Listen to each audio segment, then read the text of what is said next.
Welcome back, ladies and gentlemen, to Does Play Gold Coast LAN, and we've got the faction up against Aftermath, uplink on Biolab, and it's 2-1 so far to the faction. They've won both respawns so far. Aftermath were able to take the S&D on Solar, but the slaying power from the faction has been a big difference in this game. I'm Lockdog, and joining me is Vanish, and Vanish, we obviously said at the end of the last game that we both think that the faction are going to be too strong for Aftermath on this map. What do Aftermath need to do to beat the faction on Uplink Biolab? Aftermath need to make the kills against this team. I've played TF time and time again, and they are a very hard team to outslay. When they get those kills, they get you in a spawn trap, and they just run in for dunks continuously.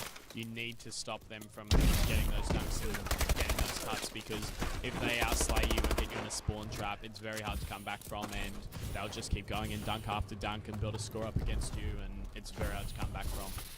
Well, yeah, Luke is going to get that first point on the board with the throw. They didn't bother because he knew he got the 3 down, and then they didn't really have control of the spawn, so Aftermath were always going to spawn up straight onto their capture point as the ball almost goes through for another capture. It is on the ground there for the faction to try and take, but Foshi's going to take that one, pass it across to Flares. I don't think there's anything stopping Aftermath from getting this except the stuns. Nibble just going to back off. There's a player behind him, player in front of him. He's going to go try at the window. Didn't quite get there, and I think Flares is still there contesting, trying to stop this ball from going back towards their base, but it has been reset, and Aftermath have tried to set up on the reset, but Nimble and Foshi going down. Lakey also dropping in purple. When you set up around that ball for the next, you just need to make sure you get those kills before you jump on it, and that's not what Aftermath did. That would have been a very big momentum boost for AM if they could get that dunk there, especially on this side. I definitely find TF's side to be the easier side on this one, as it's not as open, and AR's can't pick you off as you're running for the dunk. So yeah, that would have been a big momentum boost, but didn't quite get there, and so he throws another one in just then, and then picks off the kill. Ball will reset, and it's 2 people just in the ball here. The faction have just got all control of this game at the moment. In goes another one. Yeah, 4-0 though, so they have only gone for ones. They're just trying to continuously just throw those ones in, get a bit of a lead, and then try and defend it in the second half, 11-3. But I do feel like the side that Aftermath's on does become easier once yellow comes into play. There's a little bit more cover working across towards that capture point, but it doesn't matter how much cover there is on the enemy side of the map. You never get there. At the moment, the faction, they're just completely dominating those resets, and every time it resets, they're just going to pick it up, throw it in, and get some more points. And Aftermath, they had to try and push across. They do have a couple of kills now. Swifty did take down Foshi though, and Nimble's going to shut him down, back off, trying to grab that ball and push up through purple. No, he's going to go over the top, going to throw it down. Yellow is in play. I believe that landed on the top, so that's going to be a 15-second reset. So wasting a little bit of their time, and that might even be good for Aftermath. Just wasting a bit of time, letting them get their setup, let them focus on the kills, because that's the main focus. That's what they need to focus on at the moment, because the faction are just outslaying them 14-6 so far for Killer Pie. Yeah, they need to keep the points to a minimum on this side against TF, because it's an easy comeback on the other side for Aftermath if they can just keep these caps. If they can keep it to 5, it's very plausible that AM can come back and win this. But TF are playing this very smart. They're just jumping up on top green rail, running along and throwing that every time, or going blue, throwing it in for 1 point. And that's really what you got to do in uplink. You got to, unless you have a clear run to the ball, in my opinion, you really should go for a throw, because it's not a definite point. If you throw it, it's pretty much a definite point, unless you don't have a very good arm on you.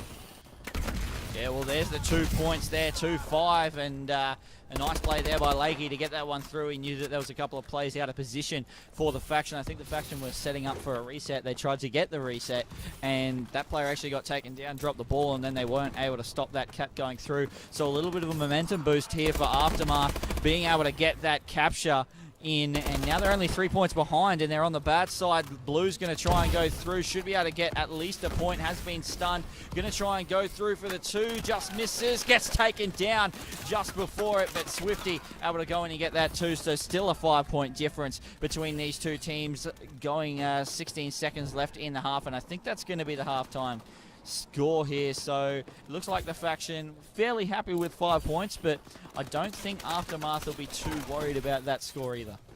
No, as they got, if it was 7-0, it'd be a different story, but they got that dunk, and it's still only a 5-point difference, which, as I said, if they can keep a 5-point difference, it'll make it a lot easier for them on the other side. There's a lot more cover on green side, and it's easier to weave in and out of things and then jump up in the end of the dunk, especially when you've got that 150% health, the extra health when you're holding the ball. It's very hard to shoot the ball carrier. Yeah, that shield, if especially if you're just coming up, jumping on green railing or jumping on top blue and just throwing those one-pointers in, it's almost impossible to stop that unless you're going to jump in front of the capture point and pick it up yourself. But Aftermath, they just need to pick up a couple of kills here and then and then push out and just spawn trap, because I feel like it's also easier to control the spawns on the side Aftermath is on.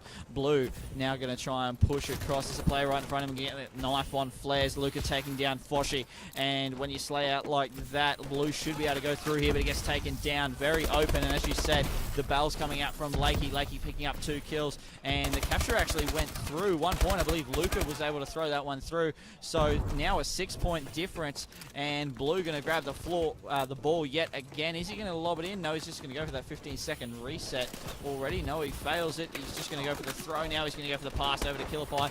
Killerpie is going to grab that one throw, just get one in, and now they are a minimum of 4 caps for Aftermath in front. Yeah, what Aftermath are going to have to do here, they're going to have to slay them out, get PF back in their spawn, and they're going to have to pick that ball up and get at least 2 dunks, and then they can go for the rest throws, which would be very easy. But if they can get 2 dunks, then they will well in this game, especially if they can get them in the next minute or so. As you can see, they're running green side right now. They got 3 up. This could be an opportunity for a 2-point play, but then you've got 3 players from here rotating back towards their base. Blue picks up one kill. Luca picks up another, and Blue picks up another, and they counter that, and that's going to go in for a 2-point. No, he gets taken down. Luca almost being able to get that 2-pointer in, and Lakey just going to grab that ball, jump off the edge, and try and get a little bit of a better spawn. Nimble and Flares, sorry, slaying out in his base, forcing the faction back a little bit into their spawn, but the faction, they're going to spawn blue because Aftermath had no map pressure, so they need to try and get another 3 down. They did get that 3 down then, but when you hand in your base, you kind of have to get 2 in a row to get the map control that you want. The faction, yet again, picking up kills left, right, and center, trying to push out, and they're just dominating this game really, and just dominating possession of the ball.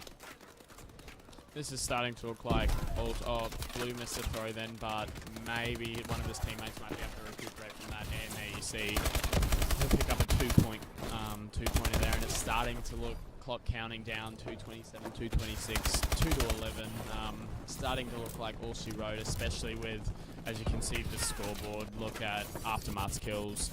19, 20, 19, 8 from Foshi. Hasn't been having the greatest of the series. And then you have Killerpie 24, Swifty 19, Luca 16, and Blue 12. But they're all contributing to caps, and yeah, as you can see, another one dropped in there. Scoreline building. It's going to be very, very hard. They're going to have to get a few consecutive dunks if they hope to get back in this, but TF are just taking all control of this game. Yeah, well, also Yellow's coming into it. As I said last half, I feel like this side is significantly easier once this building gets dropped off by the helicopter.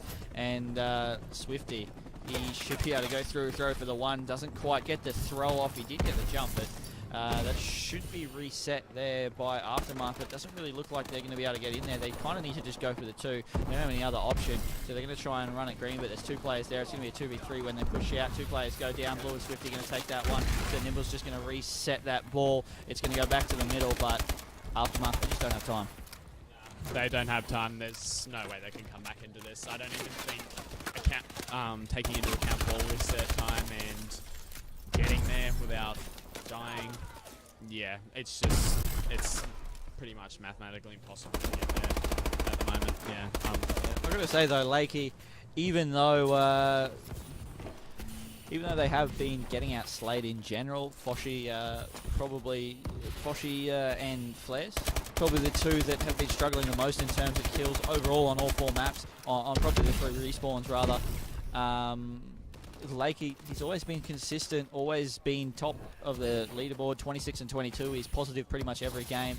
So he has definitely been the standout here for Aftermath, even on this game. And Foshi picking up a 2-piece just to boost his score a little bit at the end. He's on a 3 streak at the moment, trying to get a little something at the end of this of their run at the Does Play Land. Obviously, the loser of this game is knocked out of the competition. So, yeah, Aftermath, they're going to go down, and the Faction, they're going to continue on.